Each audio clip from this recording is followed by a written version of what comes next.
رمضان المبارک اللہ پاک کا مہمان مہینہ ہے۔ اس مقدس ماہ مبارک کے بارے میں حضور پاک صلی اللہ علیہ وسلم نے کیا فرمایا ہے؟ ہمارے ساتھ صاحبزادہ نعمان احمد صاحب موجود ہیں۔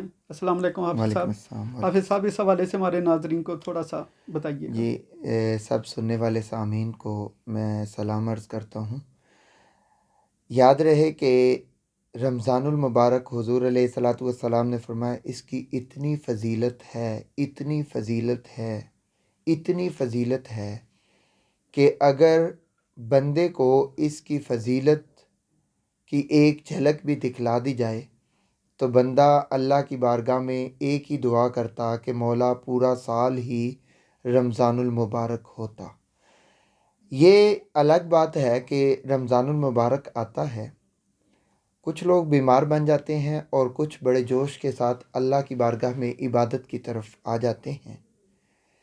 نبی کریم علیہ الصلاۃ والسلام نے خلاف معمول مسجد میں داخل ہو کر کے جس وقت ممبر پر ایک قدم رکھا تو آپ نے بآواز بلند آمین کہا۔ پھر نبی کریم علیہ الصلاۃ والسلام نے دوسرا قدم رکھا تو آپ نے آمین کہا۔ پھر نبی کریم علیہ الصلاۃ والسلام نے تیسرا قدم رکھا اور آمین کہا۔ صحابہ حیران کہ آج خلاف معمول میرے مصطفیٰ کریم علیہ الصلاۃ والسلام نے 3 مرتبہ آمین کہا ہے۔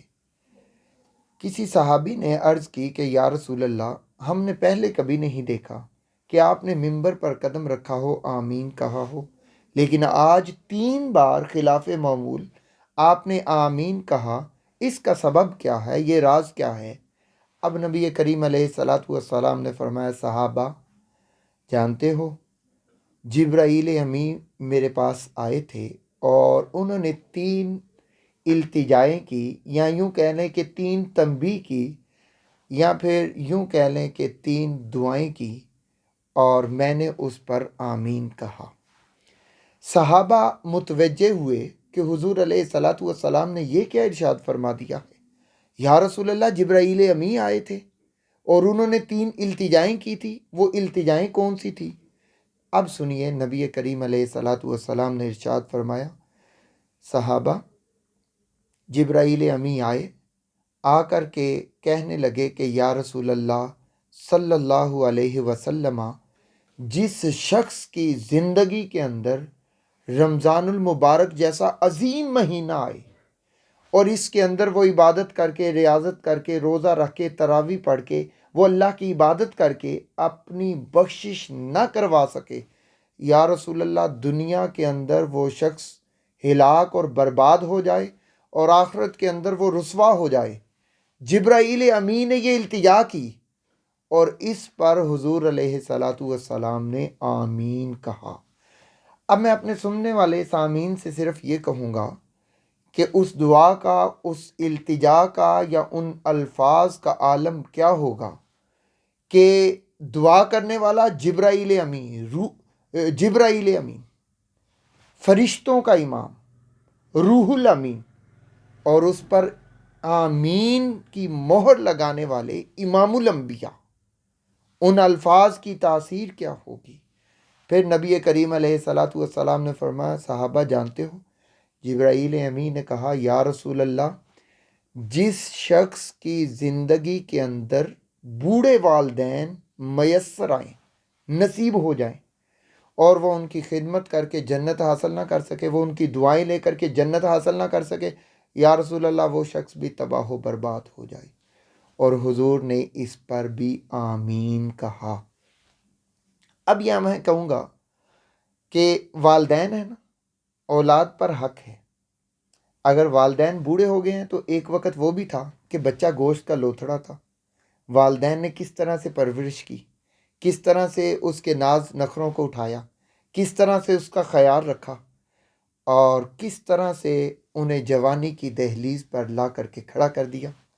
اب والدین کا حق ہے کہ آج والدین بڑھاپے کے عالم میں ہیں، ان کا دماغ بچپنے کی طرف ہے، ان کے جسم کے اعضاء لاغر ہوتے چلے جا رہے ہیں۔ حضور نے فرمایا اولاد پر حق ہے کہ وہ اپنے بوڑھے والدین کی خدمت پر مامور رہے، اور یہاں پر کہا کہ اگر بوڑھے والدین مل جائیں تو بندے کے لیے عظیم نعمت ہے کہ بندہ ان کی خدمت کرے، اور اگر بوڑھے والدین مل جائیں تو بندہ ان کی خدمت نہ کرے۔ حضور علیہ الصلوۃ والسلام، جبرائیل امین نے کہا یا رسول اللہ وہ بدبخت ہے وہ شخص، اور وہ شخص دنیا اور آخرت میں تباہ و برباد ہلاک ہو جائے، اور اس پر حضور نے آمین کہا۔ میں صرف اتنا کہوں گا، والدین موجود ہوں تو ان کی خدمت کرنا عظیم عبادت، اور اگر والدین رخصت ہو گئے ہیں ان کے لیے ہاتھ اٹھائیں، ان کے لیے استغفار کریں۔ یہ اللہ کی رحمتوں کا مہینہ ہے، یہ اللہ کا مہمان مہینہ ہے۔ اس مہینے کے اندر اپنی مغفرت کے لیے دعا کریں، اپنے والدین کی مغفرت کے لیے دعا کریں، اپنے والدین کے درجات کی بلندی کے لیے دعا کریں۔ اور یہاں رک کر کے میں یہ بھی کہوں گا کہ جو بھی سن رہے ہیں یا جو بھی موجود ہیں، یا میرے مولا جن کے والدین بھی دنیا سے رخصت ہو گئے ہیں، اس ماہ مبین کے تصدق سے اللہ ان تمام کی مغفرت فرمائے، آمین۔ اور جن کے والدین موجود ہیں اولاد کو ان کی خدمت پر معمور رہنے کی توفیق عطا فرمائے۔ حضور علیہ الصلوۃ والسلام سے پوچھا گیا یا رسول اللہ تیسری بار آپ نے آمین ارشاد فرمایا؟ حضور نے فرمایا ہاں۔ جبرائیل امین نے کہا کہ یا رسول اللہ جس شخص کے سامنے آپ کا نام نامی اس میں گرامی لیا جائے اور وہ شخص آپ پر درود نہ پڑے، یا رسول اللہ وہ شخص بھی تباہ و برباد ہو جائے۔ اور حضور علیہ الصلوۃ والسلام نے اس پر بھی آمین کہا۔ میں کہتا ہوں عبادات بہت ساری ہیں، تسبیحات بہت ساری ہیں، لیکن درود شریف پڑھنا ایسی حسین عبادت ہے، ایسی افضل عبادت ہے، ایسی عبادت ہے کہ اس کے اندر وہ لطف ہے، وہ چاشنی ہے، وہ مٹھاس ہے۔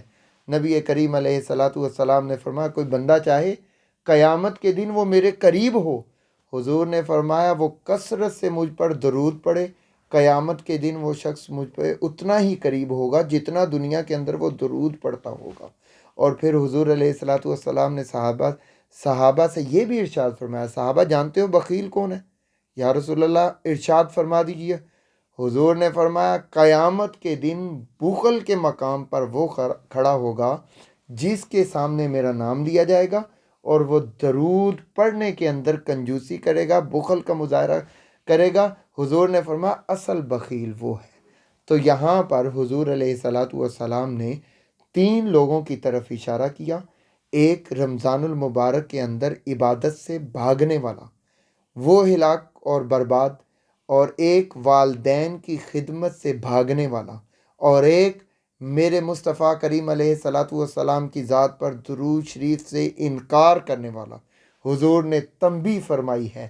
تو میں اس ماہ مبی کے طفیل میں اپنے سننے والے سامعین سے بھی کہوں گا کہ آپ کوشش کریں کہ اللہ تعالیٰ مجھے بھی اور آپ کو بھی ان 3 لوگوں سے دور فرمائے، اور اللہ تعالیٰ ہمیں اس ماہ مبی کے اندر ٹھیک طرح سے روزہ رکھنے، روزہ کے احکامات پر عمل پیرا ہونے، والدین کی خدمت، اگر والدین کوچ کر گئے ہیں تو ان کے لیے دعائے مغفرت، اور حضور علیہ الصلوۃ والسلام پر درود و سلام پڑھنے کی توفیق عطا فرمائے۔ نعمان صاحب، یہ رمضان المبارک کے 3 اشرے ہیں، ہر ایک کی الگ الگ دعا بھی ہے، ہمارے ناظرین کے لیے بھی بتائیں کہ ہر اشرے کی دعا کیا ہے؟ جی بٹ صاحب، نبی کریم علیہ الصلوۃ والسلام نے ان 3 اشروں کے اندر جو دعا سکھائی ہے، حضور علیہ الصلوۃ والسلام نے فرمایا پہلا اشرہ میسر ہو تو اس کے اندر کثرت سے یہ دعا کریں، رب اغفر وارحم وانت خیر الراحمین۔ پہلے اشرے کے اندر کثرت کے ساتھ حضور علیہ الصلوۃ والسلام نے یہ دعا سکھائی، اور فرمایا دوسرے اشرے کے اندر استغفر اللہ رب من کل ذنب واتوب الیہ۔ حضور نے فرمایا دوسرے اشرے کے اندر یہ دعا کریں، اور تیسرے اشرے کے اندر اللہم انکا عفو تحب العفو فاعف عنا یا غفور یا غفور یا غفور، یہ دعا مانگیں۔ یہ یاد رہے کہ یہ جو میں نے تیسرے اشرے کی دعا بتلائی ہے، ام المومنین نے بھی سوال کیا تھا یا رسول اللہ اگر رمضان المبارک کی ہم بہاروں کو اپنا لیں تو ہم کیا پڑھیں؟ حضور نے فرمایا کہ یہی دعا مانگو اللہ سے، اللہم انکا عفون کریم تحب العفا فاعف عنا یا غفور یا غفور یا غفور۔ تو ہمیں کثرت سے کے ساتھ ان دعاؤں کو پڑھنا چاہیے۔ اللہ تعالی ہم سب کو عمل کی توفیق عطا فرمائے۔ بہت بہت شکریہ صاحبزادہ آفت نعمان صاحب۔ جی۔ ناظرین کرام، آپ نے ہمارا رمضان کی فضیلت کے حوالے سے پروگرام سنا۔ اب ہمارے چینل WNNTV.TV کو سبسکرائب کرنا نہ بھولیے گا۔ آئندہ ایپیسوڈ کے ساتھ پھر حاضر ہوں گے، تب تک کے لیے خدا حافظ۔